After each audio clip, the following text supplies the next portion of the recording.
오늘도 이 자리에 함께하신 모든 성도님들 축복합니다. 자, 우리는요 무엇을 보는지가 중요해요. 여러분 이런 말 들어보셨습니까? 눈뜬 장님이라고. 눈은 떴으나 인간적인 눈은 떴으나 정작 중요한 걸 보지 못한다는 것이죠. 오늘 말씀은 사도 바울이 사울이던 시절 이 다메섹 도상에서 주님을 만난 직후에 있던 이야기입니다. 사울은요 이 다메섹으로 가는 길 위에서 주님을 만나 눈이 멀었습니다.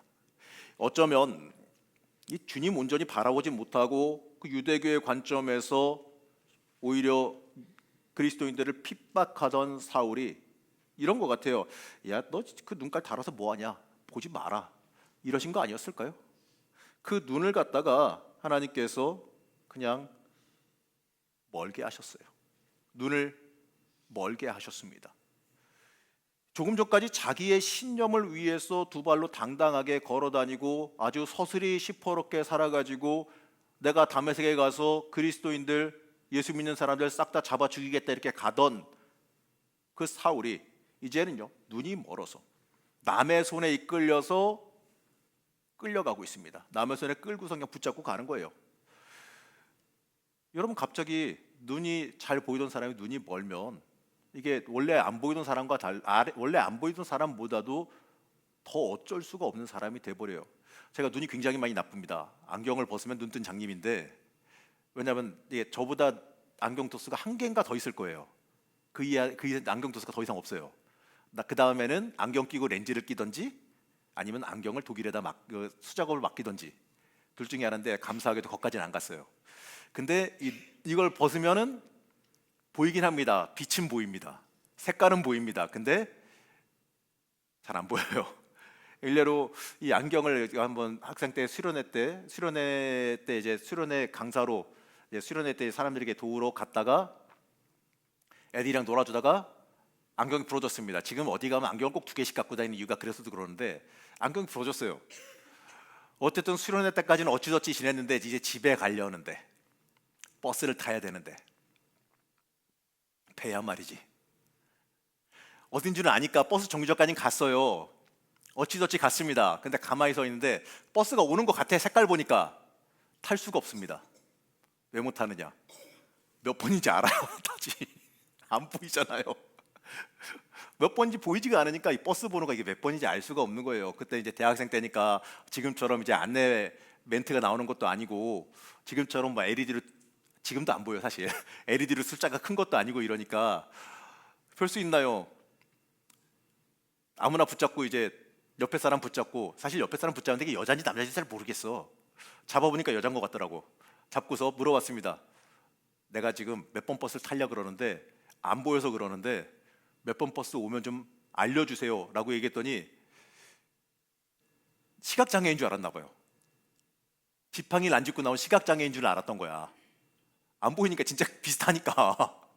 그러니까 갑자기 그걸 보니까 우리나라 사람들 참 좋은 게 뭐냐면 그걸 옆에서 보니까 주변에서 이 사람 저 사람 붙어가지고 저를 부축해주면서 아 이거 몇 번 버스 올려면 몇 번 있으니까 여기 잠깐 있으세요 뭐 이런 식으로 하고 버스가 오니까 버스기사 아저씨한테 누가 달려 올라가가지고 여기 이게 안 보이는 사람 타니까 가만히 먼저 출발하지 말라고 뭐 이렇게 얘기해 주는 사람도 있고 아 이거 참 그 정도까지는 아닌데 순식간에 시각장애인 척을 하게 생겼습니다. 실제로 보이진 않지만 붙잡아서 올라가면서 세워주더라고요. 그 앞에 계단 있어요. 뭐 있어요? 계단은 사실 안 보여요. 안 보여서 색깔만 보이니까 부딪힐 수 있으니까 그러니까 더 계단 막 부딪히고 이러니까 막 정강이 부딪히고 이러니까 더 불쌍해서 그런지 다 잘 안내해 주시더라고. 버스 요금 내려고 지갑을 꺼내려고 그랬더니 아저씨가 그냥 가래. 가서 앉으래. 뭘 내니? 그리고 자리에 앉아있던 사람이 일어나더라고. 나 자리 양보도 받아봤다니까요. 서울에서 자리를 앉게 해주시더라고요. 그러더니 그 앉고 그 다음에 저희 부축해준 사람 다른 버스 타야 되나 봐. 내리더라고. 그리고 난 다음에 버스 기사 아저씨한테 이 사람 어디서 내리니까 잘 해달라고 하니까 나 앉고 난 다음에 출발하더라고요. 지금 요새 버스는 모르겠지만 그때 당시에 서울 버스에 앉은 다음에 출발하는 게 어디 있어요. 들어오면 문도 안 닫고 출발했었는데 그런 눈뜬 장님을 내가 경험해 봤거든요. 근데 이 사울이 지금 이 상황에서 어떻겠냐 이거지. 눈이 멀었어요. 눈에 비늘이 씌었잖아요. 아무것도 안 보여.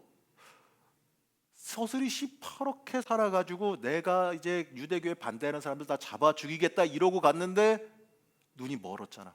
순식간에 얼마나 사람이 비참하게 변했습니까? 그렇죠? 그런데 하나님께서요, 아나니아라는 사람을 준비시키셔서 주님의 명령으로 아나니아가 찾아가서 안수하니까 사울의 눈에서 비늘이 벗어져서 눈이 다시 보이게 됐다 그럽니다. 사울의 눈에서 비늘 같은 것이 벗어졌다 그랬어요. 자, 그때까지 지금까지 사울의 눈은 이 비늘 뒤집어 쓰고 산 거예요. 그걸 전혀 깨닫지 못했다라는 거예요. 생각해 봅시다. 우리가 색안경 끼고 보지 말자고 이런 얘기도 하잖아요. 눈에 비늘 뒤집어 쓰고서 어떻게 세상을 바로 볼 수가 있었을까? 여러분, 영안에 비늘이 끼면 똑같습니다. 여러분, 영적인 눈에 뭐가 끼면 제대로 볼 수가 없어요. 그가 그런 눈을 가졌기 때문에 하나님의 예수 그리스도가 진리가 바르게 인식될 수가 없었잖아요. 눈에 비늘을 쓴 그 사울이 이 섬김과 봉사에 열심을 내면 낼수록 그 결과 어떻게 됐느냐? 사람을 해치고 주님을 대적하는 패역자가 되어져 버렸습니다. 그러기 때문에 우리가 이 참된 신앙생활을 하기 위해서는요, 무엇보다도 먼저 사울과 같이 우리의 눈에서 비늘이 벗겨지는 것에서부터 시작해야 된다는 겁니다. 오늘 우리는 이 바울의 눈에서, 이 사울의 눈에서 비늘이 벗어짐으로 그가 발견한 진리를 함께 나눠보려고 합니다. 십계명 중에서 제1계명이 뭐죠? 십계명 중에 제일 첫 번째, 나 외에는 다른 신들을 내게 두지 말라, 이거지 않습니까? 하나님께서 내가 유일신이라는 것을 직접 말씀하시는 거예요. 그리고 제2계명에서 새긴 우상을 만들지 말라라고 말씀하십니다. 다들 이 우상을요 종교의 신상처럼 이해합니다. 그래서 근본주의 신앙을 가진 사람들이 이 불상을 훼손하고 학교에 있는 당구상 목을 치고 이래서 뉴스에 나오고 이렇게 되는 거예요. 제1계명에서 스스로 유일신이라고 하시면서 제2계명을 통해서 다른 종교의 신상을 금하신다면, 한번 생각해 보세요. 이 제1계명에서 말한 내용과 달리 다른 신을 인정하는 오류가 생기잖아요. 그렇기 때문에 제2계명이 말하는 우상의 내용은 가서 신상 목을 쳐라 이게 아니라 출애굽기 20장 23절 말씀을 우리가 봐야 될 필요가 있어요. 출애굽기 20장 23절 말씀 함께 보시겠습니다. 읽어볼까요? 시작.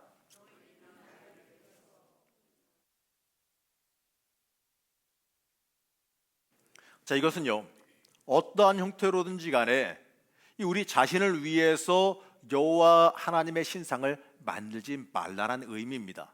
하나님은요, 인간이 만든 신상 그런 것 따위에 갇혀 계실 분이 아니잖아요. 모든 우주가 하나님 안에 있는 거지, 그렇잖아요. 모든 우주를 초월한 분이 하나님이신데 우리의 눈에 비늘이 벗겨지지 않으면요, 우리는 무한하신 하나님을 우리의 생각 속에 내 틀에 내 신앙이라고 부르는 것에 가두는 죄를 범하게 된다는 거예요. 그 좋은 예가 바로 사울이었습니다. 이 비늘을 쓰고 있던 사울은요, 자신의 욕망이 이끄는 대로 하나님의 가짜 모습을 만든 것밖에 안 돼요. 그 누구보다 더 열심히였습니다. 그가 믿는 하나님은 자신의 편견과 잘못된 신념이 만들어낸 허상에 불과했다는 거예요. 얼마나 허무합니까? 내가 열심히 신앙생활했는데 헛믿음이었다면, 내가 열심히 신앙생활했는데 그게 잘못된 믿음이었다면 그거 얼마나 안타까웁니까? 얼마 전에 신천지에 있다 나온 사람을 만난 적이 있어요. 그 사람이 울면서 하는 얘기가 뭐냐면 억울하대요.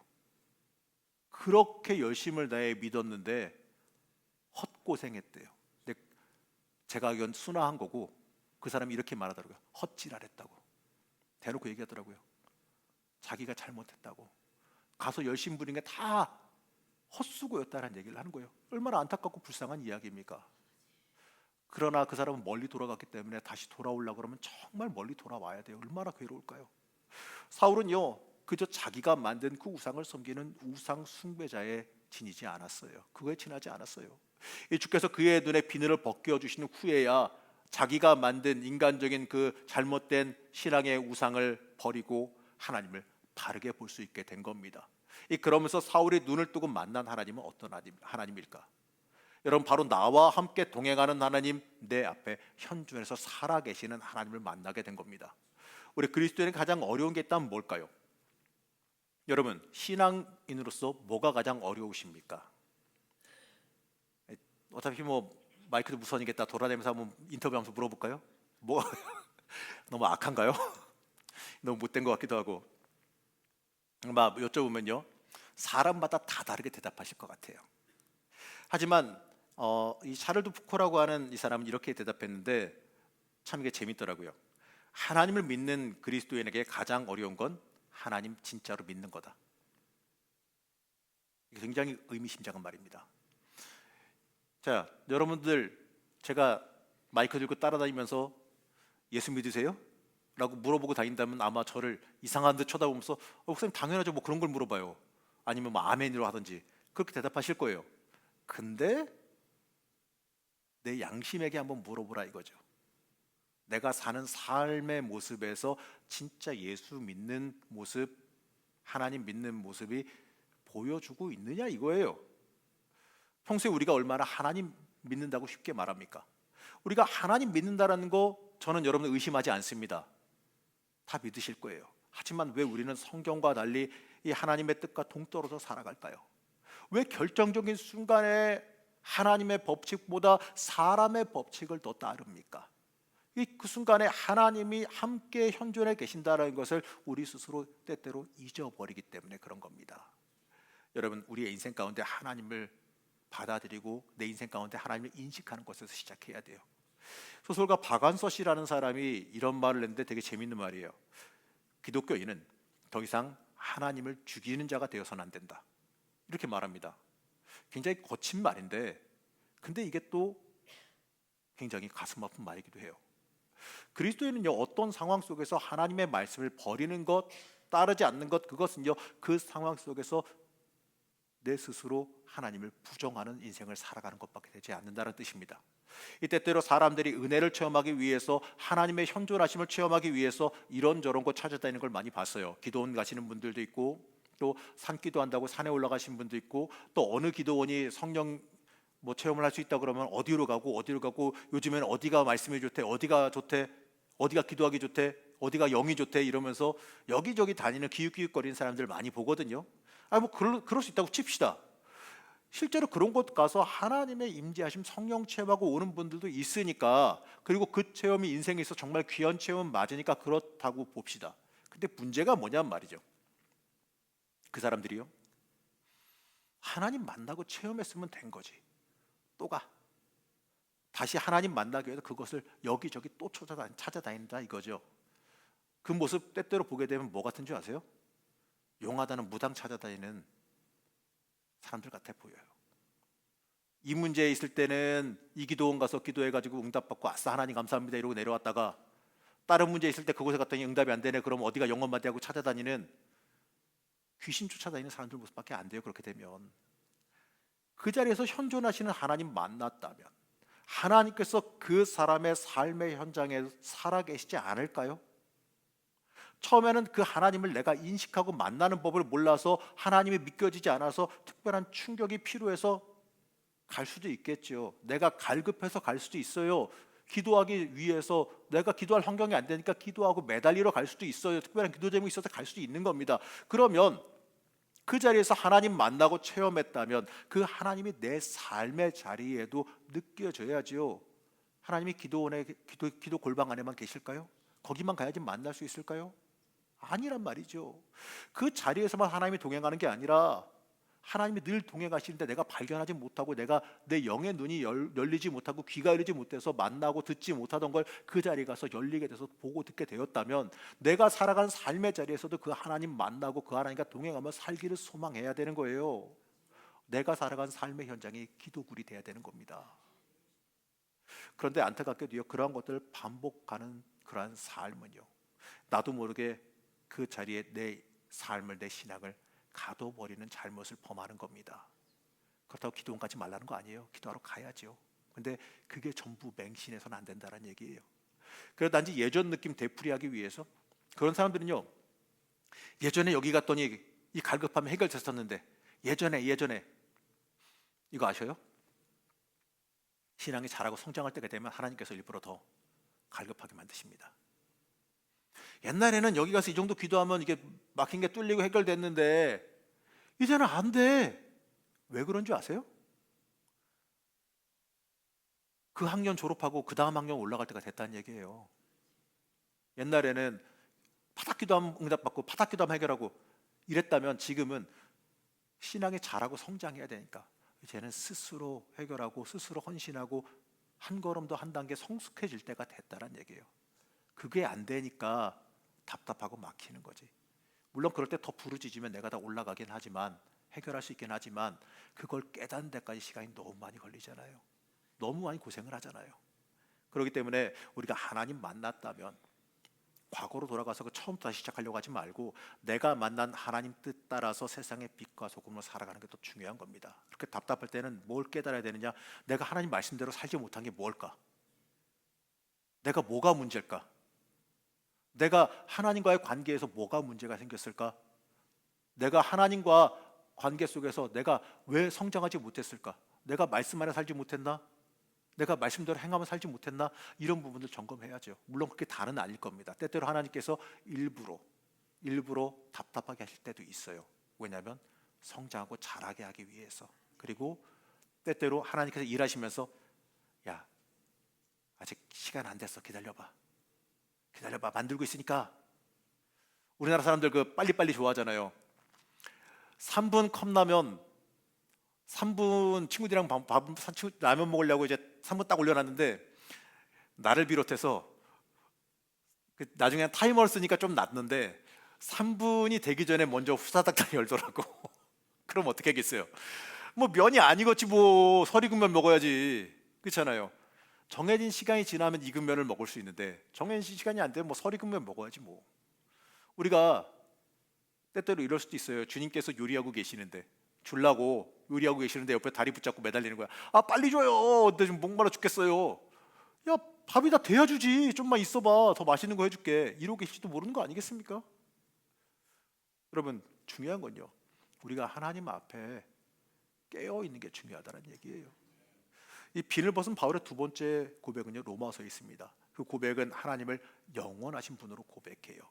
이 그리스도인 중에서 하나님 영원하시다라는 것 믿지 않는 사람이 있을까요? 아마 하나도 없을 겁니다. 그런데 자기들의 고백과 달리 삶의 모습을 보게 되면 입만 살아있는 것 같아.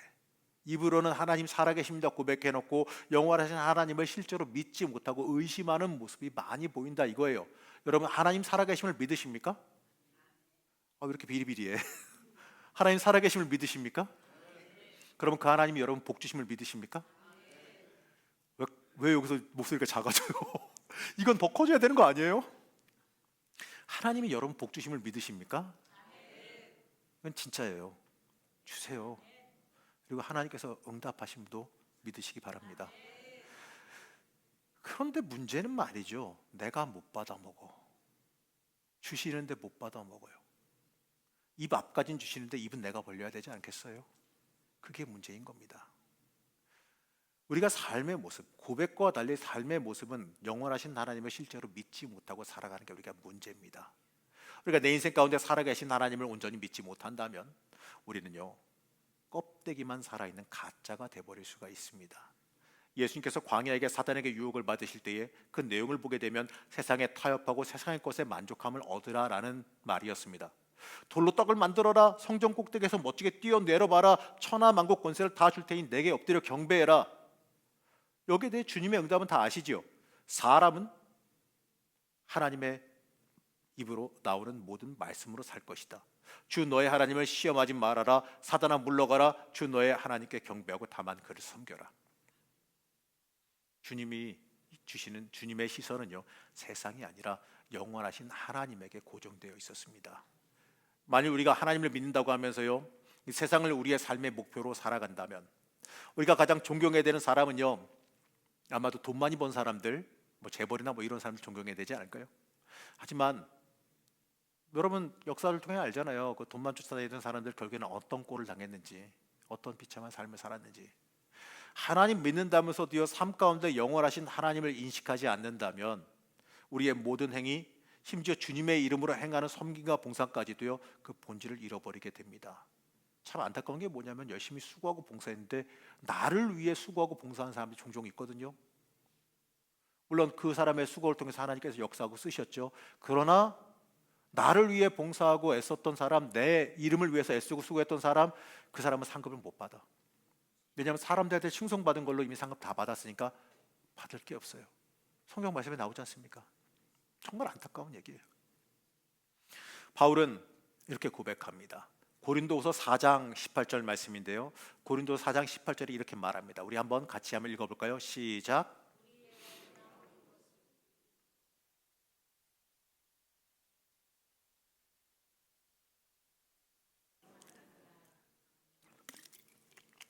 아멘. 맞습니다. 보이지 않는 것이 영원하다 그랬습니다. 사도행전 27장 23절에서 25절을 보게 되면 바울의 고백을 우리가 볼 수 있게 되는데요. 사도행전 27장 23절에서 25절 말씀을 보게 되면 이렇습니다. 내가 속한 바 곧 내가 섬기는 하나님의 사자가 어젯밤 내 곁에 서서 말하되 바울아 두려워하지 말라.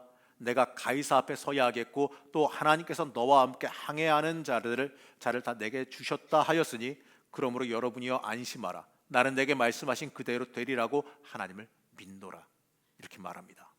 이 말씀은요, 이 죄수의 몸으로 배에 실려서 로마로 압송되던 도중에 이 지중해에서 태풍 유라굴라를 만나서 다 죽게 되었을 때 그때 바울의 고백입니다. 이 고백은요, 태풍의 첫날 말한 게 아니에요. 태풍이 점점 심해져서 살기 위해서 모든 화물을 바다에다 던지고 배에 기구마저도 살기 위해 다 내어 던지고 있을 때입니다. 그럼에도 배가 통제가 되지 않아서 먹지도 마시지도 못한 날이 무려 열흘이나 되었을 때예요. 희망은 없고 이제 절망만 남았고 이제 죽겠구나 생각할 때 그때였습니다. 그러한 상황에서 바울이 말합니다. 여러분이여 안심하라. 나는 내게 말씀하신 그대로 되리라고 하나님을 믿는다. 이렇게 말합니다. 그 죽음의 상황 속에서 어떻게 바울만 하나님께서 나를 구원하실 것을 봤을까? 바로 비늘 벗은 눈으로 전능하신 하나님을 바라봤기 때문에 그렇습니다. 우리가 믿는 하나님은 전능하십니다. 그러나 그 전능하신 하나님을 믿는다는 게 쉽지는 않다 그랬지요. 인간은요, 전능하신 하나님보다 자기의 능력을 더 의지하려고 하는 나쁜 버릇이 있기 때문에 그렇습니다. 그러나 우리는요, 내 삶 속에서 함께 하시면 내 인생의 모든 어려움 가운데 나를 책임지신다는 것, 하나님께서 나를 책임지신다는 것을 믿어야 됩니다. 여러분 한번 여러분 인생 한번 되돌아보세요. 물론 한참 되돌아보셔야 될 수도 있겠지만 돌아보시면요, 해보세요. 하루 종일 해보세요. 결론은 딱 하나밖에 안 나올 거예요. 내가 은혜로 살아왔구나. 내가 은혜로 살아왔구나. 이걸 다시 깨닫게 될 줄로 믿습니다. 여러분, 우린 그런 믿음이요, 전능하신 하나님을 온전히 믿는 믿음이에요. 바울은요, 자신의 눈에서 비늘이 벗어진 뒤에야 하나님을 바로 볼 수가 있었어요. 그동안 바울의 눈에 씌워져 있던 비늘은요, 하나님을 가리는 장막과도 같았습니다. 비늘을 벗은 눈으로 하나님을 만난 바울은 그제서야 하나님 앞에 나를 제대로 보게 된 겁니다. 그 비늘은요, 우리도 쓰고 있을지도 몰라요. 내 눈에도 씌어 있을지 모르는 얘기예요. 바울을 비늘을 벗기까지 바울은 사울이었어요. 사울이란 이름의 뜻은 희망이란 뜻입니다. 거기다가 사울이 속한 그 베냐민 지파에 속했던 이스라엘의 초대 왕의 이름이기도 했죠. 이 자신의 능력이라면 사울 왕과 같은 민족의 희망이 될 것이라고 스스로 사울 스스로 생각했을 수도 있었을 겁니다. 그 정도로 잘났어요. 실제로 사울은 굉장히 뛰어난 학식과 가문을 가졌고 집안의 재물도 충만했던 사람이었습니다. 주변 사람들에게 총망받고 존중받고 주변의 사람들이 함부로 대하지 못하는 그러한 위치에 있던 사람이었습니다. 그러나 하나님과 이 자신을 맡고 있던 그 비늘을 벗어버린 사울은요, 스스로 바울이 됐지 않습니까? 바울의 이름 뜻이 뭔지 아십니까? 작다, 단념하다란 뜻입니다. 스스로 큰 자라 여기면서 민족의 희망이 되리라 이러한 식으로 자신을 높였던 사람이 변했어요. 하나님 앞에서 나는 지극히 작은 사람입니다라는 걸 깨닫고 교만하던 옛 삶을 버린 겁니다. 이 바로 비늘 벗음으로, 눈을 뜸으로 내 위치를 찾은 거예요. 사도행전 후반부에는 사도 바울에 관한 이야기로 다 진행되어집니다. 이 글을 통해 일어난 놀라운 선교의 이야기, 복음의 이야기들이 진행되어져요. 눈에 쓰인 인간적인 비늘을 벗은 한 사람, 영의 눈을 뜬 한 사람에 의해서 하나님의 역사가 이루어진다는 것, 바로 이것이 사도행전에서 우리가 읽어야 되는 영적인 메시지입니다. 하나님은 이 눈이 떠진 사람을 통해서 하나님의 일을 하길 원하세요. 눈이 열린 사람, 영의 눈이 뜬 사람을 하나님께서 도구로 쓰십니다. 여러분, 눈 뜨고 계십니까? 눈이 뜨고 계시죠? 저도 뜨고 있으니까 눈이 뜨고 있죠? 근데 진짜 눈 뜨고 계십니까? 우리가 기도할 게 뭔지 아세요? 내 눈 열어달라고, 내 귀를 열어달라고, 그리고 마지막으로 내 입을 열어달라고 기도해야 돼요. 눈은 왜 열려야겠습니까? 쓸데없는 거 보지 말고 거룩한 것만 보라고. 우리가요, 인간적인 눈으로 보면은 다 눈에 거슬리는 것밖에 없어요. 다 부족한 것밖에 없고 다 그냥 눈에 걸려요. 근데 영의 눈으로 보잖아요, 다 사랑스러워요. 영의 눈으로 보면은 내가 하나님한테 사랑받았기 때문에 다 사랑스럽고 다 좋을 수밖에 없어. 그렇게 돼야 됩니다. 영의 귀가 안 열리잖아요, 세상의 소리만 들려요. 남 비방하는 소리, 남 욕하는 소리, 내가 듣기 싫은 소리, 화나는 소리만 들려요. 근데 영의 귀가 열리잖아요, 주님의 음성이 들립니다. 그리고 내 입이 열리잖아요. 입이 열리기 전에는 내 입에서 쓸데없는 세상 소리, 헛소리, 사람 괴롭히는 소리, 사람 화나게 하는 소리, 아프게 하는 소리, 비방하는 소리, 남 욕하는 소리가 나오는데 내 입이 변해서 영의 입이 열리잖아요. 입에서 복음이 나옵니다. 여러분, 우리는요, 복음이 나오길 원해야 돼요. 눈이 열리길 원해야 돼요. 귀가 열리길 원해야 돼요. 그게 영적인 사람이라는 거예요. 물론 우리가 매 순간마다 그렇게 살아갈 수는 없을 겁니다. 물론 저도 그렇게 매일 순간마다 살아가기를 소원하고 갈망하지만 태생이 인간인지라 매일 그러진 못해요. 늘 넘어집니다. 근데 중요한 건 넘어진 걸 깨달아야죠. 내가 넘어졌구나. 넘어진지도 모르고 그냥 진탕에서 진흙에서 뒹굴면서 그냥 좋구나 이러고 있으면 얼마나 불쌍합니까? 넘어지면 빨리 일어나서 씻고 다시 정결해지고 다시 또 주님을 향해서 달려가야죠. 여러분, 구원의 순간이요, 우리 칭의의 순간이라고도 부르는데, 여러분, 죽을 수밖에 없는 죄인이, 나는 내 죄로 인하여서 하나님과 관계가 끊어지고 죽을 수밖에 없는 죄인이 예수 그리스도의 보혈로 인하여서 이제부터는 의인이다 부름 받았지 않습니까? 그게 칭의의 사건입니다. 하나님께서 내가 전적으로 부족하고 모자라지만 하나님의 은혜로 나를 구원해 주시겠다고, 너 그 말하면 됐어, 네 믿음이 널 구원했어라고 불러주셨습니다. 그게 칭의의 사건이에요. 그래서 나는 이제부터 하나님의 사람입니다. 이제부터 나는 구원받은 사람이에요. 하나님의 백성이고 하나님의 자녀입니다. 그런데 중요한 게 뭐냐? 중요한 게 뭐냐 이거죠. 자, 여기에 가운데 금을 그어놨다고 해봐요. 뭐 이렇게 할 수는 없어요. 실제는 이렇지 않아요. 근데 알아듣기 쉽기 위해서 금을 그어놨다고 해봐요. 여기 하나님의 나라, 하나님의 길, 여기 세상의 길, 이렇게 나눠보자고요, 그냥 쉽게. 그런데 내가 지금 어디에 있습니까? 세상 속에 있잖아요. 이쪽으로 오면 세상 속에 있는 거잖아요. 세상 속에 있는 거잖아요. 내가 여기 있던 저기 있던 간에 다 세상 속에 있는 거라고. 50보 100보라고. 하나님 보시기엔 그놈이 그놈이에요. 다 세상 속에 있는 거니까, 다 죄인이니까. 근데 내가 지금 여기에 있음에도 불구하고 하나님께서 내 믿음을 보시고 내가 예수 그리스도를 믿는 믿음으로 칭의로 의롭다 불러주셔서 나는 이제 하나님의 백성, 하나님의 자녀가 되어졌습니다. 아주 감사한 얘기죠. 근데 내가 서 있는 자리는 어디입니까? 그렇잖아요. 내가 서 있는 세상이잖아요. 그럼 어떻게 해야 돼? 여기 그냥 있어요? 일로 가야지. 그렇잖아요. 내가 지금 변했는데, 하나님의 나라, 하나님의 백성이 됐는데 왜 세상의 자리에 있어요? 그러면 매일매일 이쪽으로 걸어가야지, 이쪽으로 가야지. 근데 죄라고 하는 것이 내가 일로 가게 내버려 둘까요? 안 내버려 주죠. 그럼 내 허리춤 잡고 뒤에서 계속 땡길 거 아니야, 끌고 가려고. 죄가 날 끌고 가려고 자꾸 땡길 거 아니에요. 그러면 어떻게 해요? 나 끌어당기는 힘보다 내가 더 앞으로 가야지. 내가 근데 만약에요, 이런 사람들이 있어요. 가만히 있으면, 아무것도 안 하고 가만히 있으면 그냥 잠깐 쉬었다 갈 수 있지 않겠습니까? 라고 착각한 사람도 있는데요. 생각해 보세요. 계속 끌어당기는 내가 가만히 있으면 어떻게 될까요? 나 가만히 있다 나 끌려가네 이러고 그냥 끌려가는 거야. 나도 모르게 가만히 있어 끌려가는 거예요. 그래서 신앙생활은 전쟁이에요. 계속해서 오늘하루도 기도하고 해가지고 계속해서 하나님 그리스도의 완전에 이르도록 매일매일 전진해야 돼요. 너무 내가 세게 당기면 어쩌다 넘어질 수 있겠지. 그럼 넘어지면 힘차게 일어나서 하나님 내 손 붙잡아 주세요. 나 이렇게 세워주세요. 내가 이대로 갈 수 없잖아요. 잡아주세요. 이러고서 일어나서 계속 가야지. 이게 감독에서 말하는 성화의 삶, 그리스도의 완전이라는 거거든요. 계속해서 이 길로 가기 위해서 애쓰는 것, 그러다가 결국에 우리가 언젠가는 이 완전에 이르게 된다라고 하는 게 우리가 믿는 믿음이에요. 이게 감독의 믿음입니다.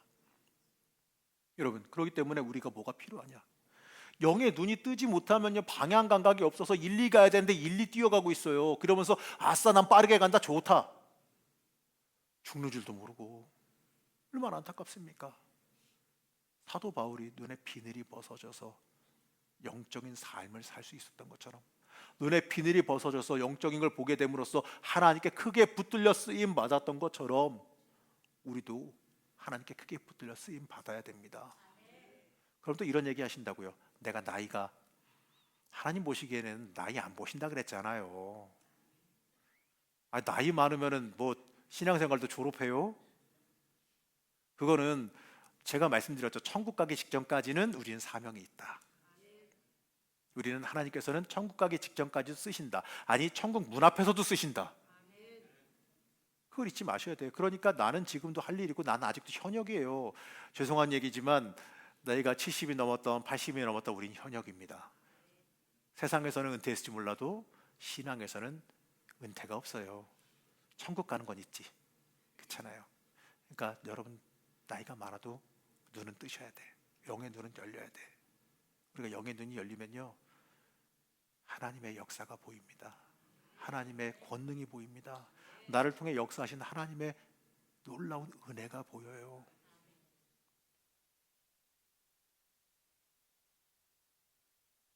길어지면 혼나니까, 집에 가서 혼나니까.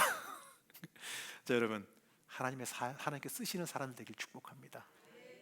하나님께서 들어올려서 쓰시는 복의 통로가 되길 축복합니다. 그러기 위해서는요, 내 눈이 벗어지기를, 내 눈에 비늘이 벗어지기를, 세상 때가 벗어지기를 놓고 기도하십시오. 오늘 그렇게 기도할 때 영의 역사가 열릴 줄로 믿습니다. 바울이 영의 눈이 떠짐으로 인해서 하나님께 크게 쓰임 받은 것처럼 내 눈이 열려 하나님 온전히 바라보며 크게 쓰임 받는 주의 은혜가 있기를 시간 간절히 축복합니다. 잠깐 기도하겠습니다.